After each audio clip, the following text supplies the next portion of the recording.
Jeffrey Werbock, you are welcome to Baku, to Azerbaijan. We are very glad to see you again in Baku. And we are in the studio of International Eurasia Press Fund, and I want to ask you about your relationship with our organization.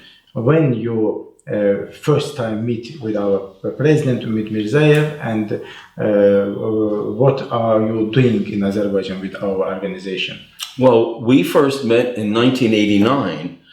He came to interview me, and you have that in your archives too, which I would love to have that just for yadigar, like a memory, a souvenir of my first meeting with Umud Madim. It would be wonderful because we're old friends now for, what is it now, 1997? No, 1989 is when I met Umud. 89. Yes. It's a first visit. I was like Sakali Olmasham, Uzun Sach, and I was playing Young man. Yes. Yes. Good. Time passes. Yes. And your friendship is continued until this time. I hope so. Yes. His name is Umud. Yes. So I too have hope. Many people already know because you have been in Baku more times, but I want to ask you to tell about you to our new viewers. Okay. In English? Yes, in English. Okay. Please. So my first visit to Azerbaijan was in 1989 during the Soviet period. And of course, conditions at that time were not so very good, very difficult for the people of Azerbaijan. And the second visit was 1991. It was April, and I got a chance to perform at your Philharmonia. It was April of 1991, and that's now historical. You have it in your archives. And then you got independence that year. And the Karabakh War had started, so it was inappropriate for me to come here and visit. The people had to suffer this terrible event, and I felt I would be a distraction. So I decided I'm not going to bother the people of Azerbaijan. Wait till the war is finished and their economy starts to pick up, and I decided, let's wait. So I waited until 1997. It's a third time. It was my third visit in 1997. It was very interesting. Coincidentally to my decision to return to Azerbaijan, I received a phone call from a man named Givami Rahimli, who was at the time working for the AIOC, the Consortium of Oil Companies, and they had renovated the opera house, the interiors on the Taragovi. So instead of doing an opera for the grand opening of the renovations, they decided to have a Mugam Gecesi, a Mugam evening. And they said, well, bring Jeffrey, it'll be interesting. So I participated in that. The featured singers was Aga Khan Abdullayev and Melek Khanum Eyubova and Simara Imanova. Those are the grand master singers. And I played some tar, some kamancha, I sang a little bit, some folk tunes, and we all had a wonderful evening together. And it was very interesting because your president, Heydar Aliyev, your great leader, had heard information that this American was in Baku, and he said, well, bring him to me, I want to meet this man. So we sat together in his office the day of the concert. Not far from here. Yeah, the President's Tabarat, yes, it's right here. It's not far. And he talked to me for a while, explaining to me, and of course by that time I had learned a little bit of Azerbaijani language, so I could understand some of what he was saying. It was a little complicated, and there was a translator near me.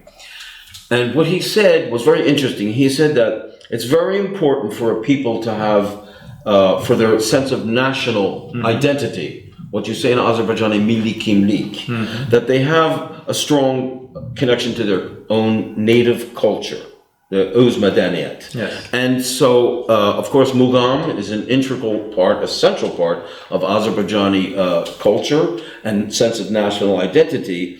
And he thought it was interesting that an outsider, an American, would bother to learn all about this and then to promote it. And I was quite busy and active performing and giving lectures explaining Azerbaijan to people in the United States, Canada, England, France, Switzerland many times, Netherlands, Israel, and then of course my first few visits to Azerbaijan. So he wanted to acknowledge that he was aware, and he felt that this work was important. And I was greatly appreciative that he took time from his very, very busy schedule to take time to have such a conversation with me, and it made me encourage me to become even more active as much as I could. And my target audience was the educated elite of the Western countries. And I didn't just have, conference in some silly place. I went to the universities, the colleges, the academies, the museums, and there I spoke to the elite intellectual of the English-speaking world about Azerbaijan. Why? It was just music for me in the beginning, but then January 20th happened. And in the New York Times, you had this little paragraph on page 17 saying, some people were killed in Azerbaijan. But when it happened in Lithuania, 7 people were killed in Lithuania demanding independence, all this stuff. And it made the front page of the New York Times. I said, why Azerbaijan? It was 138 people officially, probably many more, that were killed by your own army. It was a Soviet army came here and killed Soviet citizens. I was outraged at the lack of media coverage. And I thought, I'm going to use my interest in Mugham to promote Azerbaijan and inform the world there's a place that you need to know about and you need to care about it. Because to me, the reason that all these tragedies happened in your country is because you're unknown. If you were known, like Lithuania, for example, maybe it wouldn't be this, it would be different. So on the behalf of my wish for Azerbaijan to have a future, I sacrificed my life basically for this cause. And at that meeting, it was very interesting. You know how in Azerbaijan they say at the end to a guest, they say, "Na gulochili," and then he asked me, what service can I ask you? He asked me what service he can perform, and I said, it's interesting you ask, because I'm an engineer, and I'm familiar with construction practices. I can build houses, I can help, lay foundations, I can do electrical work, because my specialty was electrical lighting for buildings.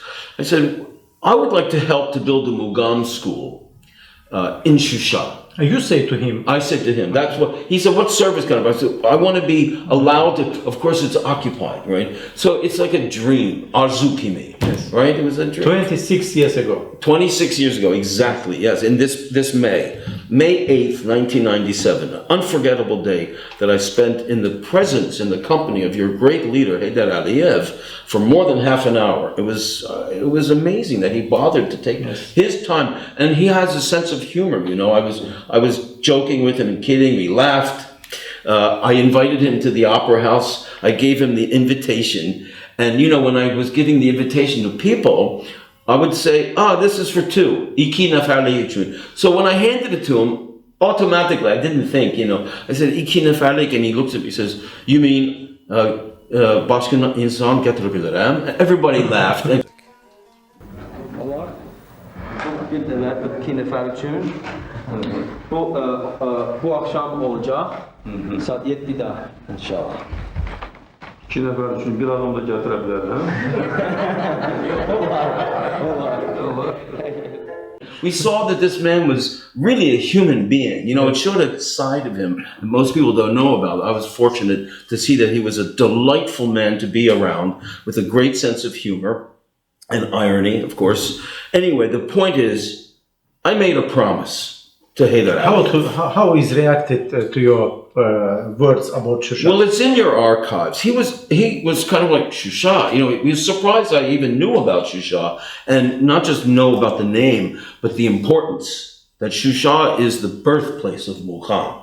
So for me, a lifelong student of Mugham and promoter of Mugham, it's amazing that you now liberated your lands. That means I can go to Shusha. And I went there, by the way. I was there last year in July to make a documentary film. We visited Jidr the Zoo, and I was put on your khalat, your national Mili khalat, and I played a little tar and I sang to the mountains, the Shushan and Dagwar, and it was an amazing experience. And then I went to Isabullah to drink the water, so I can play better. Everybody said, you have to drink the water of Qarabakh, and then you will play Mugham.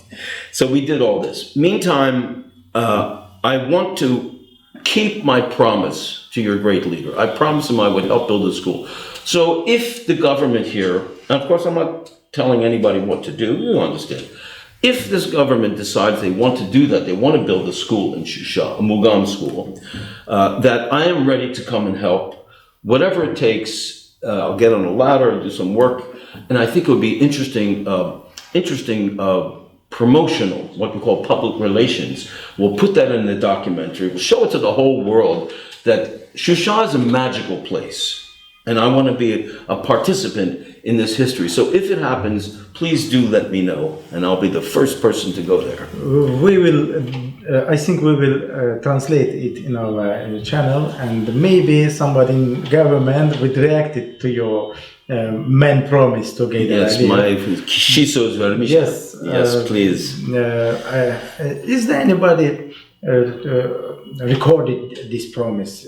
Maybe Yes, you have it in your archives. Our state television. Yes, you have it. We have. And I have a copy of it. Yes. Yes, if you have this video, I'm going to put it in our next documentary. Yes. No, we got it from you. Yes. We took this, but it's not the original material. The original material is better quality. Every time you make a copy, the quality gets degraded a little bit. So I'm going to see if I can find the original and put that in our new documentary.